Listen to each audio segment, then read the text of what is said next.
Natal is the capital city of the state of Rio Grande do Norte, sa hilagang-silangang dulo ng Brazil. Kilala ito sa malalawak nitong sand dunes and beach. Isa nga sa pinuntahan natin itong sikat na pasyalan dito sa Natal, ang Genipabu.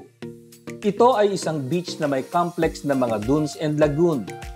Sikat nga itong lugar para sa mga adventure rides gaya ng pagsakay sa buggy at itong dromedary rides. Ang dromedary ay isang uri ng camel na isa lamang ang hump sa likod. At kung adventure ang hanap ninyo, siguradong mag-i-enjoy kayo sa pagsakay sa buggy na ito. Nilibot kami sa kahabaan ng beach papunta sa lagoon. Talaga namang exciting ang pagsakay sa buggy na ito. Bukod sa mabilis ang patakbo ni Manong, may makikita ka pang magandang tanawin sa paligid.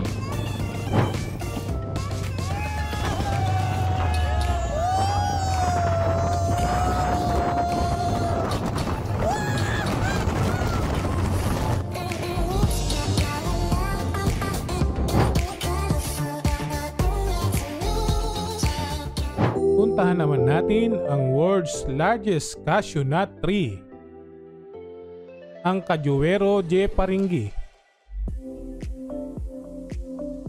Card na pagpapasok po tayo dun sa entrance natin para makita natin ang pinakalaking puno ng kasoy sa buong mundo. Ito guys, sa Pilipinas sa pera natin ay 80 pesos.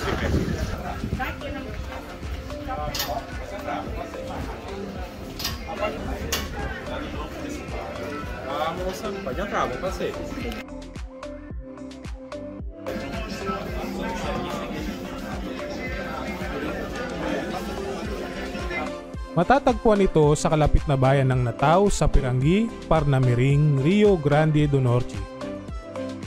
Taong 1994 ay naitala ito sa Guinness Book of World Records. It covers an area between 7,300 square meters and 8,500 square meters.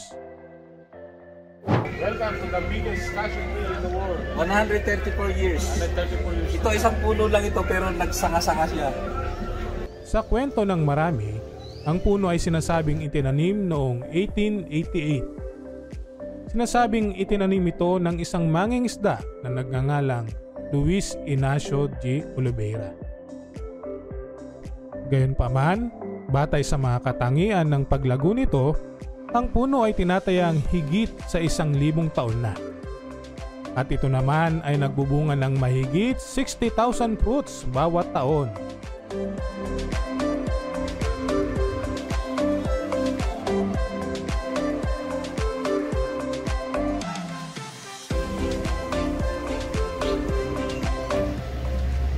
Ngayon para naman makita natin ang top view ng lugar na ito, pupunta tayo sa taas ng pinaka-tore. Tara!